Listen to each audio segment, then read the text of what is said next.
A janitor's midnight mop is interrupted by a trembling voice on the maintenance line. 42 floors up.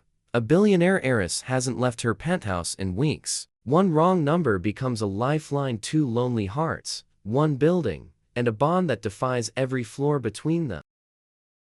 The Beaumont Tower never truly slept. It simply exhaled the day and waited for the next. At 11:47 p.m. on a windless Tuesday in late October, the lobby's black marble floor drank the overhead fluorescence and gave back only a cold, depthless shine. Elias Grant, 58, shoulders rounded from decades of leaning into mop handles and grief, guided his industrial bucket across that mirror with the patience of a monk copying scripture. The wheels whispered over grout lines he could navigate blindfolded, a grid he'd memorized the way sailors once memorized stars. 23 years on the midnight shift had turned the building into a living organism, and he its quiet pulse. He knew the exact minute the HVAC system downshifted from aggressive cooling to a gentler nighttime hum. 11:52. Always. He could predict the soft pop of the brass elevator call button when the metal cooled past a certain threshold. Tonight, the air carried the ghost of someone's abandoned takeout sesame oil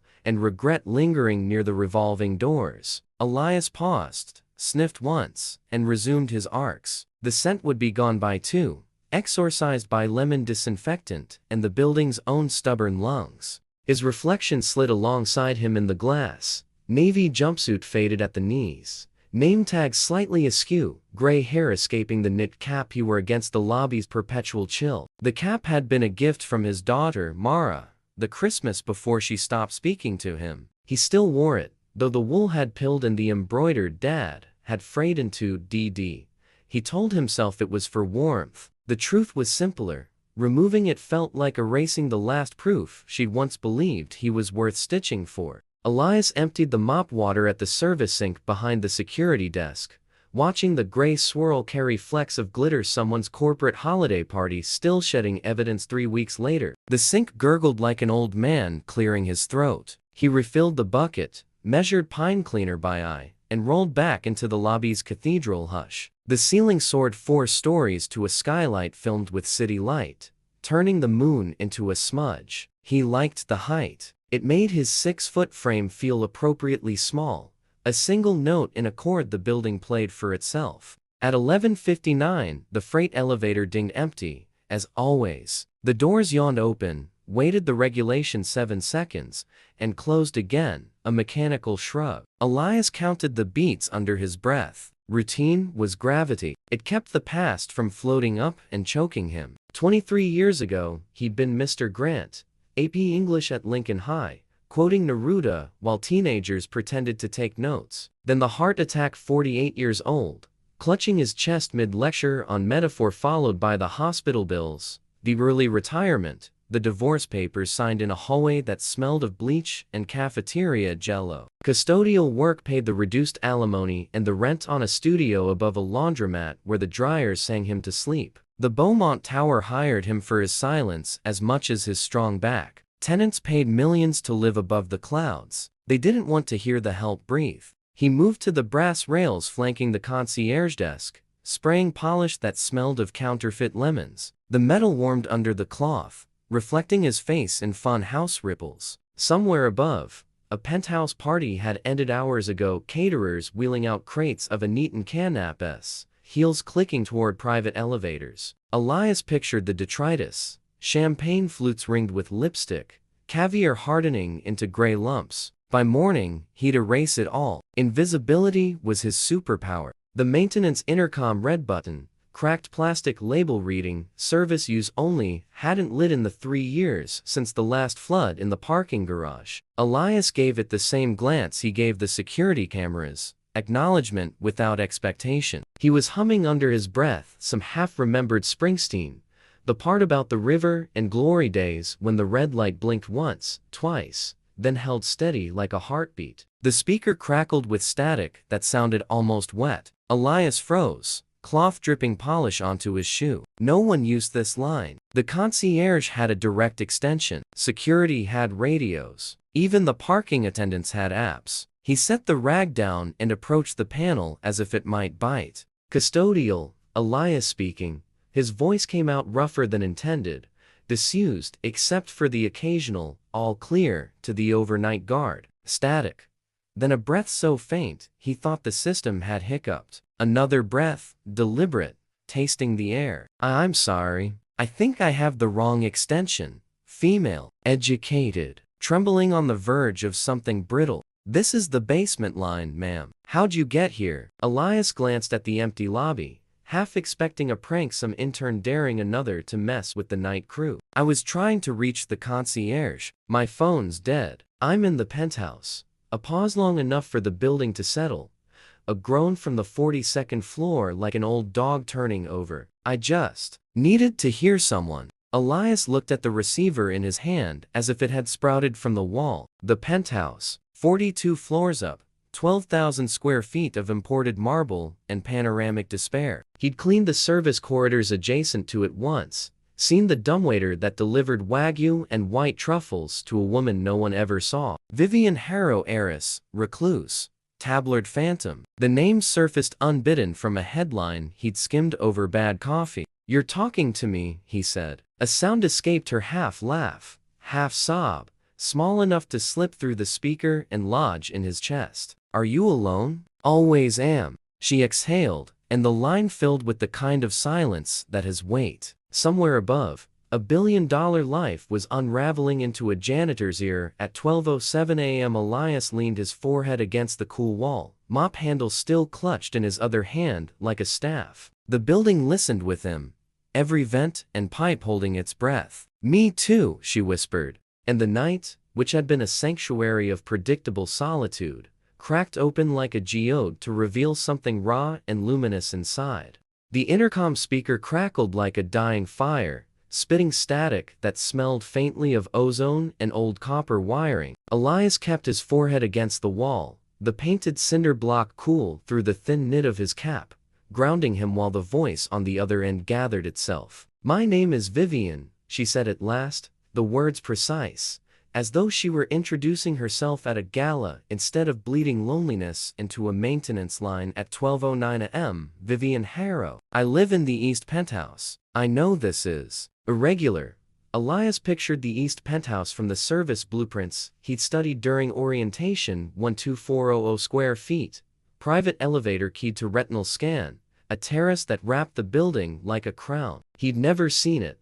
Only the dumbwaiter hatch on the 42nd service corridor where trays of anite and foie gras arrived and departed untouched. Irregular's one word for it, he said, surprising himself with the dry humor. It had been years since he'd bothered. A soft exhale, almost a laugh, rewarded him. I was trying to call the concierge for more batteries, she continued, but my cordless is dead, and the landline in the study routes through some submenu. Can't navigate in the dark. I must have hit an internal extension by mistake. Elias glanced at the panel. The red light pulls steady, patient. You hit the basement, he said. Congratulations. Another pause, longer this time, and he heard the faint rustle of fabric, silk against silk, maybe, or the sleeve of a robe brushing a leather chair. I'm sorry to bother you, she said, but the apology sounded rehearsed, the kind of phrase she'd been taught to deploy like a shield. I'll hang up.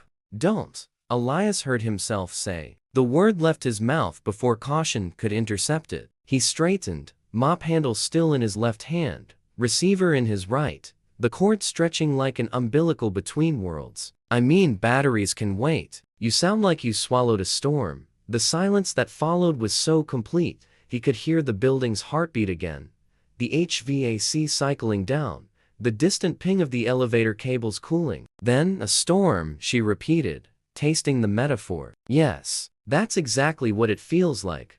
Her voice cracked on the last syllable, and Elias felt the crack travel the 42 floors between them and lodge somewhere under his ribs. He set the mop against the wall, wiped his palms on his thighs, and slid down until he sat on the cold floor, back against the panel, knees drawn up. Tell me about the storm, he said. It wasn't a question, it was permission. Vivian began haltingly, as if language itself had grown rusty. She spoke of the penthouse as a museum where she was both curator and sole exhibit. The staff chef, housekeeper, stylist arrived and vanished through the service corridor like polite ghosts. She communicated via notes left on a silver tray. Her phone had died 3 hours ago while she doom-scrolled articles about herself.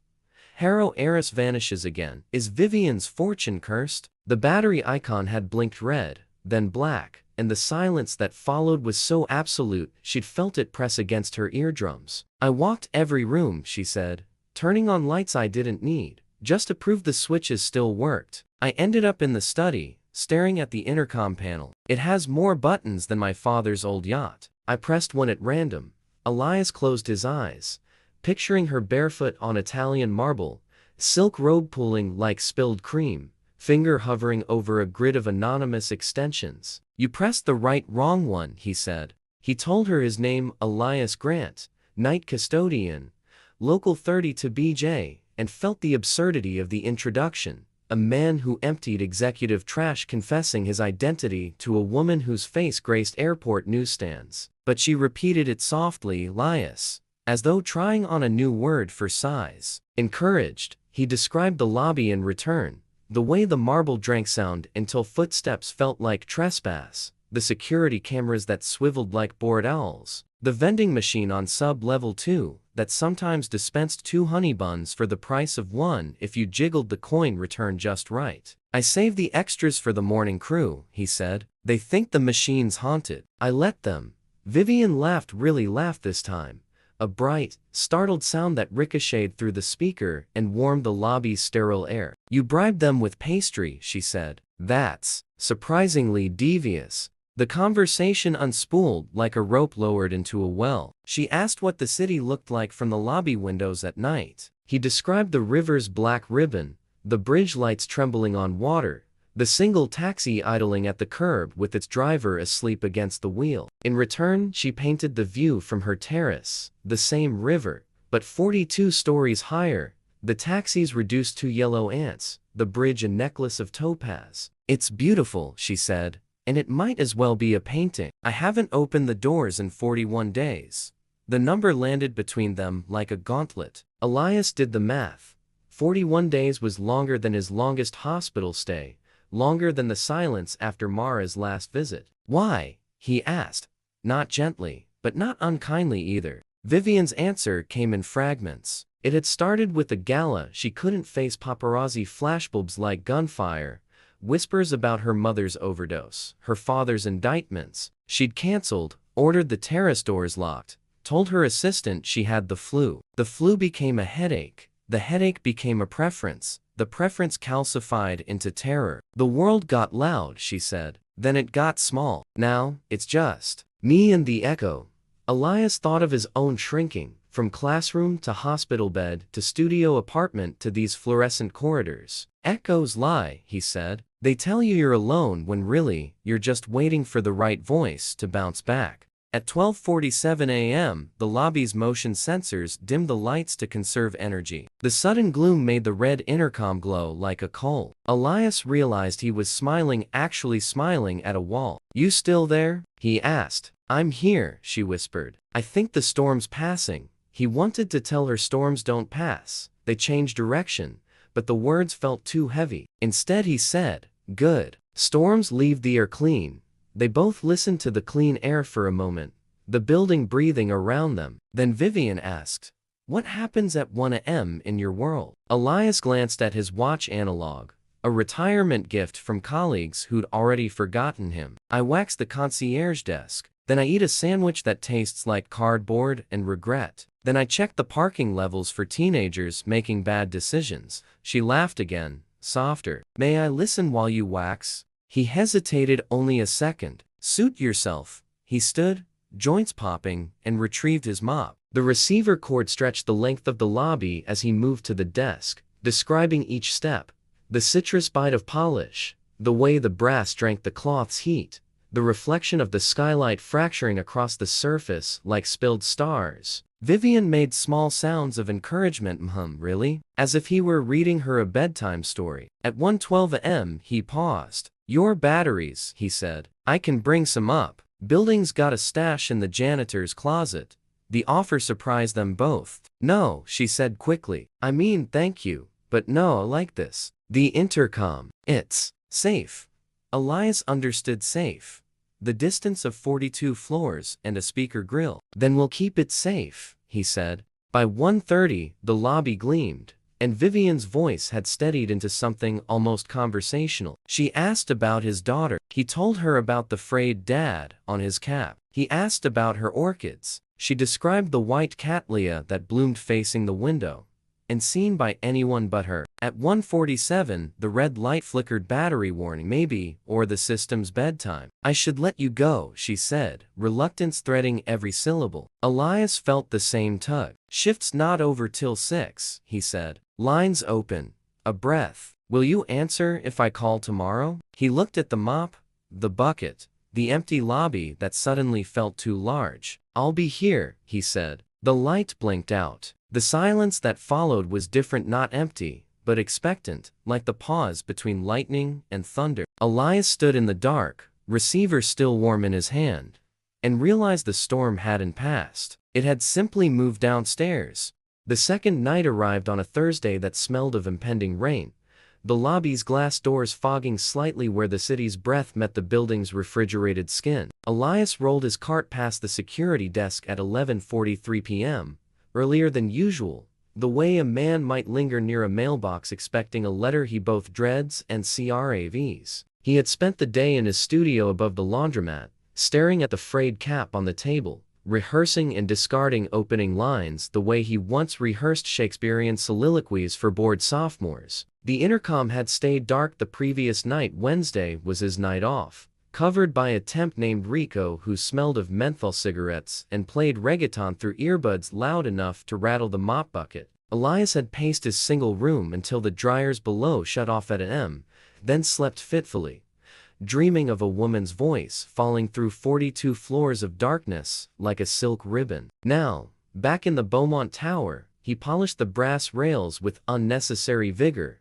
the cloth squeaking against metal, counting minutes the way prisoners count cracks in concrete. At 11:59, the red light blinked once, tentative, then held steady. Elias's heart performed a small, indignified somersault. He pressed the button before the second pulse. Custodial, Elias speaking. Elias. Her voice carried relief the way a glass carries water full to the rim, trembling. I wasn't sure you'd be there. He leaned against the concierge desk, receiver cradled between ear and shoulder, and felt the lobby expand around him, suddenly cavernous. Told you the line's open, he said. Besides, Rico's got the night off. He thinks the building's haunted by a ghost who steals honey buns. A soft laugh floated down the wire, warmer than the day before, less brittle. Did you bring batteries? She asked. Figured you'd changed your mind about safe.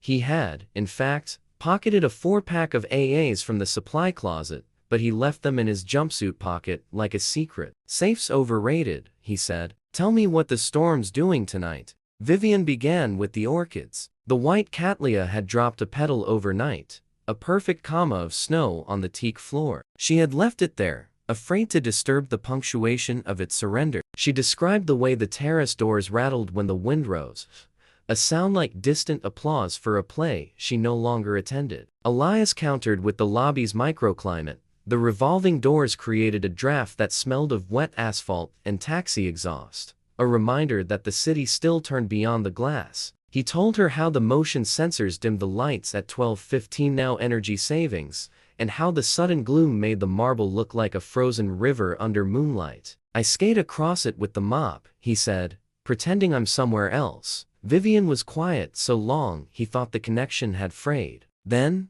where would you go, if you could skate anywhere? The question caught him off guard. No one had asked him for dreams in years. Maybe the river when it ices over, he said. Used to take Mara skating at Wallman Rink. She'd hold my hand so tight my fingers went numb. He stopped, surprised at the memory's sharp edge. Vivian did not press. Instead, she offered her own confession. She had tried to open the terrace doors at dusk, fingers on the handle, pulse hammering like a trapped moth, but the latch had felt radioactive. 41 days became 42, she said, voice small. I'm a coward.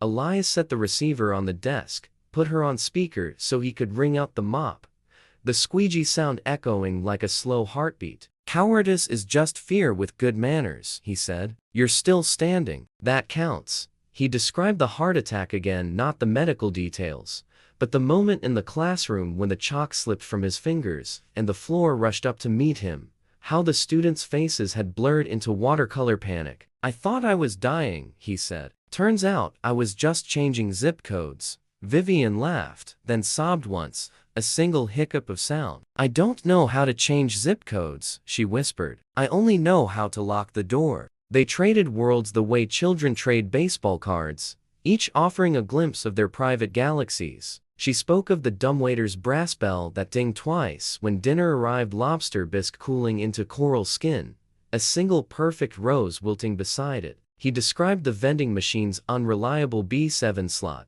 how pressing it twice sometimes yielded a surprise bag of pretzels, how he left them for the morning doorman who had a new baby and no sleep. Vivian asked what the pretzels tasted like. He said salt and regret, but the good kind, the kind that reminds you you're alive. At 1:37 a.m., the lobby's PA system chimed, the hourly security check automated. Solus and Elias muted it with the code he wasn't supposed to know. Contraband silence, he said. Don't tell the bosses. Vivian's voice dropped to a conspiratorial hush. My secret is I've been timing my breathing to your mop strokes. In, push, out, pull. It's the only rhythm I trust. The confession hung between them, fragile as the orchid petal. Elias paused mid-stroke, water dripping from the mop like slow tears. You're stealing my cardio, he said, and she laughed so hard the speaker crackled. He resumed, slower now, deliberate, aware of her lungs expanding and contracting 42 floors above. The building itself seemed to listen, vents quieting, elevators holding their breath. At 2:05 she asked about his sandwich cardboard and regret. He reminded her, and he admitted he'd splurged on roast beef from the deli on 78th, real horseradish that made his eyes water. I ate it on the loading dock, he said. Stars were out. One of them might have been a plane, but I gave it the benefit of the doubt. Vivian described the penthouse kitchen at night, Sub-Zero humming like a spaceship, the digital clock on the oven blinking 2:06 in electric blue. I made tea, she said. Chamomile. It tastes like warm grass. I drank it standing at the window, pretending the steam was company. Elias felt the distance between them shrink to the width of a receiver cord. He told her about the graffiti in the service stairwell, someone's Sharpie confession. I still love her, how he left it untouched because erasing it felt like erasing hope. Vivian countered with the penthouse's hidden graffiti, her own, etched with a diamond ring into the frosted glass of the shower door when she was 16. It was here. No one's seen it but me and the steam, she said. It reappears every morning like a ghost. They were quiet then, sharing the image of two secret signatures separated by 42 floors and 23 years of solitude. At 2:47, the red light flickered, low battery warning, and Elias's stomach clenched. Don't hang up, he said, sharper than intended. I won't, she promised. But I should let you work. He glanced at the lobby, half-waxed, gleaming like a dark moon. Work's overrated, he said. Tell me something true. Vivian's truth arrived, wrapped in a sigh. I keep a suitcase by the door, packed. Passport, cash, one dress. I add something every day, a lipstick, a book, so it feels like progress. But I've never zipped it. Elias understood packed suitcases. His own life fit into 2 duffels the day he left the house Mara grew up in. One day, you'll zip it, he said. Or you'll unpack it and stay. Either way, you decide. The simplicity of it seemed to startle her. You make it sound easy. It's not, he admitted, but it's yours. At 3:12, the light steadied again, and they both exhaled. She asked him to describe the roast beef sandwich in detail. He obliged, down to the marbled rye and the way the horseradish cleared his sinuses like a minor miracle. In return, she read him the ingredients on the chamomile box: apple pieces, rosehip, lemongrass, her voice lilting over the Latin names like a lullaby. By 3:45, the lobby was fully waxed, the air sharp with chemical citrus. Elias sat on the concierge stool, feet propped on the desk, receiver against his ear like a seashell. Vivian's voice had grown husky with fatigue, but refused to fade. I should let you go, she said again, softer. You have a river to skate, He smiled into the dark. Rivers frozen till sunrise. I'm good. A pause. Elias? Yeah, thank you for not hanging up first. The line clicked dead at 3:58, leaving the lobby louder in its silence. Elias stared at the receiver, then at the 4AA batteries in his pocket, and realized the storm had not passed. It had simply found a new place to rage inside his chest, where a heart that had learned to beat in minor keys was suddenly attempting a major chord. Friday bled into Saturday with the color of wet cement, and Elias arrived at the Beaumont Tower carrying the weight of 4 consecutive nights that had rearranged the furniture inside his chest. He no longer walked the lobby, he orbited it, pulled by an invisible tether that ended 42 floors up in a penthouse whose terrace lights had begun to blink off at 4:17 a.m. every morning, her signal that sleep had finally claimed her. He knew this the way sailors once knew stars. At 11:47 p.m., he parked his cart beside the concierge desk and did not bother pretending to polish anything. The brass already held his reflection like a hostage. The red intercom light flared at 11:59 on the dot, as regular now as the building's own pulse. He pressed the button with the reverence of a man answering a church bell. Custodial, Elias speaking, he said, though they had long ago abandoned formalities. I was afraid you'd be early and I'd miss you, Vivian replied, and the pleasure in her voice was a small, bright bird beating wings against his ribs. Tonight she sounded different, lighter, as though the storm had dropped its heaviest cargo. She told him she had zipped the suitcase, not packed it further, not unpacked it, but zipped it shut at 3:12 p.m. while the city shimmered under a weak November sun. I stood there with the zipper in my teeth, she said, and I thought, if I can close this, I can open a door. Elias felt the sentence land like a hand on his shoulder. He leaned against the concierge desk, receiver warm against his ear, and listened to her describe the sound the zipper made: metallic, decisive, a tiny guillotine for indecision. In return, he confessed that he had worn his good shirt under the jumpsuit, the blue one Mara gave him for Father's Day the year she still believed in TIs. It's been riding around in my locker since 2019, he said. Figured it deserved air. Vivian laughed, and the laugh had edges now, sharp, unafraid. We're both wearing costumes tonight, she said. Mine's courage. What's yours? He thought about it. Hope.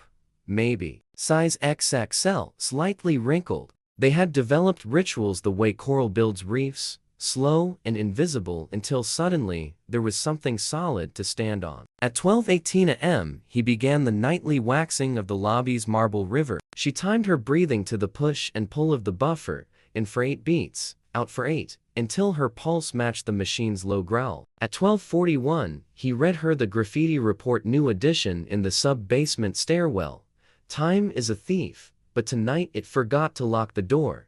She countered with her own edition. She had drawn a tiny mop on the frosted shower glass beside VH. It was here, steam revealing a stick figure pushing a bucket across clouds. Now we're neighbors in condensation, she said. Elias closed his eyes and saw it, his crude doodle beside her elegant initials, separated by 42 floors and a lifetime of marble. Permanent ink, he said. Until someone showers. Exactly, she answered. Nothing's permanent. That's the point. At 1:15, the vending machine on sub-level 2 surrendered a surprise bag of pretzels and a package of chocolate donuts, double jackpot. Elias carried both upstairs like contraband treasure and described them in detail. The pretzels brittle salt, the donuts waxy chocolate that tasted of childhood gas stations. Vivian responded by raiding her own pantry. He heard the crinkle of cellophane, the pop of a cork. I found a 2005 Krug in the wine fridge, she said. I'm drinking it from a coffee mug that says, World's Okayest Heiress. The image $1 billion champagne in a gag gift mug made him laugh so hard the security guard on the night camera probably thought he'd lost his mind. She asked him to hold the phone away so she could hear the echo of his laughter in the lobby. He obliged, and the sound came back to him multiplied, a chorus of one man discovering he still had a voice. By 2:03 a.m., the conversation turned inward, the way rivers carve canyons when no one is looking. Vivian admitted she had Googled him. Elias Grant, Lincoln High English teacher, heart attack 2016, divorced 2017, Daughter Mara now 29 and living in Portland with no social media presence. I feel like a stalker, she said, but I wanted to see the man who taught metaphor to teenagers. Elias felt no violation, only a strange gratitude. Someone had bothered to look. He told her about the last poem he'd taught before the chalk fell. Mary Oliver's The Journey, how he'd read the line, "You finally knew what you had to do," and felt the room tilt, as if the words had been waiting for him personally. Vivian was quiet so long, he thought the line had gone dead. Then, I looked up the poem, she whispered. I read it on the terrace at sunset. I didn't open the door, but I stood right against the glass. The city looked possible. Elias's throat tightened. He told her about the retirement party no one came to, the cardboard box of thank you cards he still couldn't throw away, the way he sometimes practiced saying "I'm proud of you" to the mirror in case Mara ever called. Vivian countered with the voicemail she still had from her mother, recorded 3 days before the overdose. "Darling, wear the blue dress to the Met. You look less tragic in blue." She played it for him over the intercom. The voice tinny and brittle, a ghost in the wires. They listened together, two orphans of different wars, until the message ended and the beep echoed like a gunshot. "I keep it because deleting it feels like killing her twice," Vivian said. Elias understood. He kept Mara's last birthday card, the one that said, "Maybe next year, Dad," in a drawer with his socks. At 2:47, the lobby lights dimmed automatically, and Elias moved to the loading dock for his break, propping the receiver against a stack of flattened boxes so the cord reached. The air outside smelled of rain that hadn't decided to fall. He described the alley cats that congregated near the dumpster, 3 regulars, one with half a tail, and how he left them the donut crumbs. Vivian opened her terrace door for the first time in 43 days. He heard the slide of glass, the sudden rush of city night pouring into her museum. "It's cold," she said, wonder in her voice. "And loud. There's a siren. And someone laughing." Elias closed his eyes and saw her standing in the wind, silk robe flapping like a sail, champagne mug forgotten on the teak railing. "Welcome to the world," he said. "Population, still breathing." They stayed on the line until 4:12 a.m., past the point where words thinned into silence and silence thickened into something else, presence, maybe, or the first layer of shared scar tissue. She told him the suitcase was now unpacked, clothes folded back into drawers as if they'd never threatened to leave. He admitted the good blue shirt was sweaty and ruined, but he'd wear it again tomorrow anyway. At 4:17, her terrace lights blinked off, and she whispered, "Good night, Elias." He answered, "Good night, Vivian," and the line went dark. But the darkness was different now. It held the faint glow of 2 small lights, one in the basement, one in the sky, refusing to go out at the same time. Elias hung up the receiver and stood in the lobby's pre-dawn hush. The marble reflected a man who looked less like a ghost and more like someone mid-metamorphosis. He thought of coral reefs and invisible tethers, of zipped suitcases and half-tailed cats, of a woman 42 floors up who had opened a door because a janitor once told her the world was possible. The building settled around him, a contented sigh, and for the first time in 23 years, Elias did not feel like its quiet pulse. He felt like its second heartbeat, newly discovered, learning how to beat in counterpoint to another.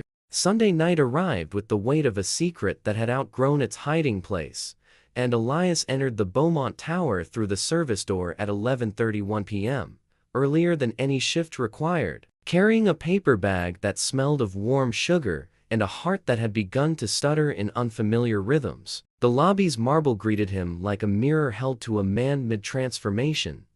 The jumpsuit still hung loose on his frame, but the shoulders sat straighter, and the eyes, when had they stopped looking through people and started looking at them, held a cautious electricity. He had spent the day off in Washington Square Park, sitting on a bench with a coffee he didn't drink, watching fathers teach toddlers to chase pigeons, rehearsing the sentence he now carried like a live wire, "I brought you something." The red intercom light blinked at 11:59, but tonight, he did not wait for it to steady. He pressed the button first. "Custodial," Elias speaking. "I'm early." A pause, then Vivian's voice, startled and delighted.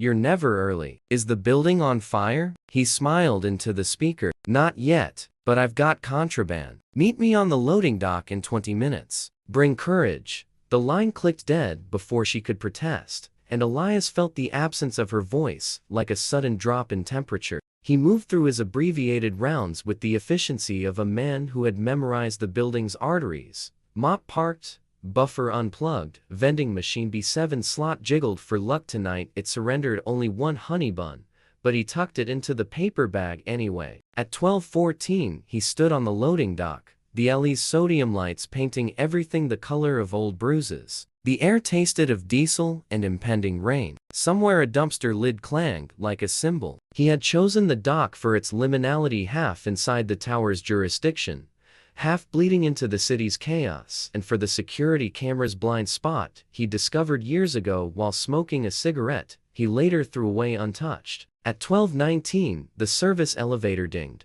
and the doors slid open to reveal Vivian Harrow in the flesh for the first time, barefoot in a charcoal silk robe that caught the light like oil on water, hair loose and wild from terrace wind, eyes wide with the kind of fear that looks a lot like exhilaration. Two security guards hovered behind her, radios crackling, but she waved them back with an imperious flick of wrist that belonged to boardrooms and bloodlines. They insisted on escorting me, she said, stepping onto the concrete. I told them I was meeting a friend.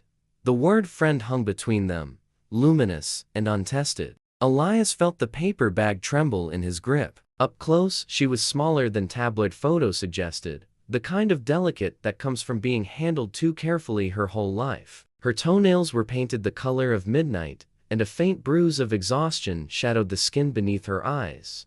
But she was smiling, actually smiling at the sight of him. You're real, she said, wonder softening the statement into prayer. He managed a nod, disappointingly solid. You're taller than the mop. She laughed, a sound that ricocheted off the alley walls and startled a cat into the shadows. He offered the bag, donuts from the bodega on 79th, still warm, and the honey bun vending machine tax. She took it with both hands, as if it were a relic, and peered inside. You bribed me with sugar. Worked on the morning crew for years, he said. Figured it was universal. They sat on the edge of the loading dock, legs dangling above the alley's puddles, the paper bag between them like a peace treaty. Vivian tore a donut in half and handed him the larger piece. The glaze stuck to her fingers, and she licked it off without ceremony, an act so ordinary it felt revolutionary. Elias bit into his half and tasted yeast and childhood, and the faint metallic tang of risk. Above them, the tower rose in tiers of light and shadow, the penthouse a distant constellation. I took the service elevator, she said. 42 floors. I counted everyone. He glanced at her bare feet. No shoes. I was afraid if I stopped to find them I'd change my mind. She nudged the honey bun toward him. Your turn. Why the dock? He considered the question, chewing slowly. It's the only place the building forgets to watch. Cameras miss it. Security does rounds on the hour. We've got 12 minutes before the next patrol.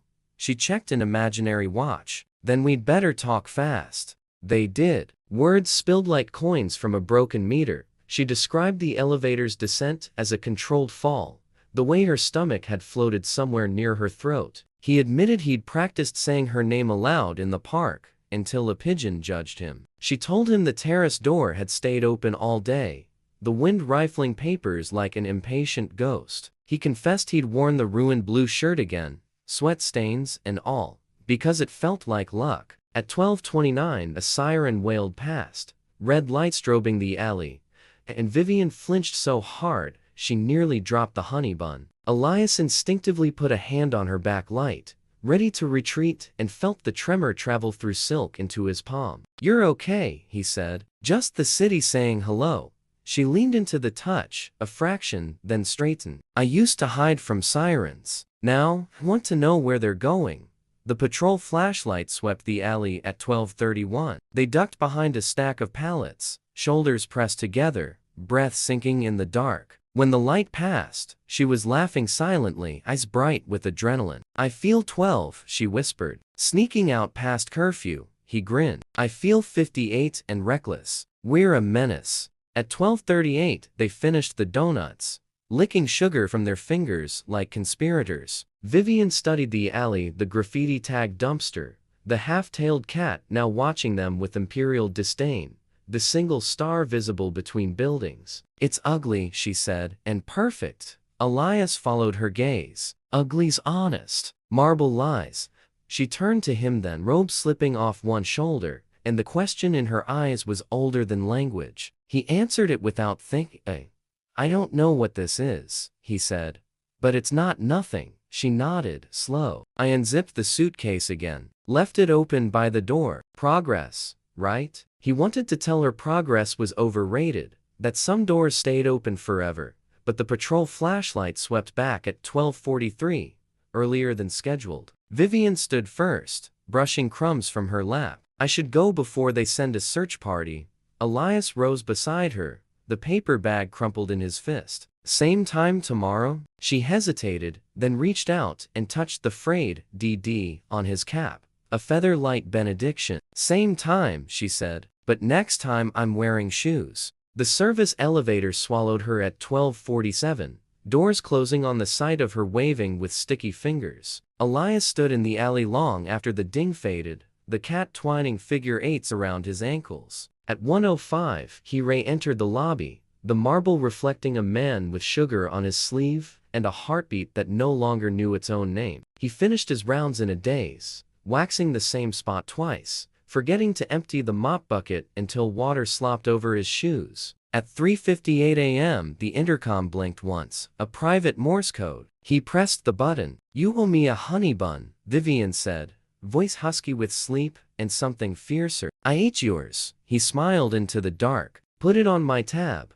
The line went dead, but the echo of her presence lingered in the lobby like a new scent, warm sugar and city night, and the faint, impossible perfume of a door left ajar. The following week unfolded like a secret language written in fluorescent light and midnight sugar, each night adding a new glyph to the grammar of their unlikely conjugation. Elias no longer clocked in. He materialized, drawn through the service door at 11:27 p.m., with the precision of a tide answering the moon. The lobby had become a palimpsest. Beneath the daily scuffs of executive loafers lay the faint, sugary fingerprints of shared donuts, the ghost of Vivian's bare feet crossing the marble at 2:47 a.m. when security rounds lagged. The smudge on the concierge desk where she had leaned to watch him demonstrate the proper twist of a mop handle. They had abandoned the intercom entirely after the third dock rendezvous. The red light now blinked only for emergencies. A lighthouse retired from duty. Instead,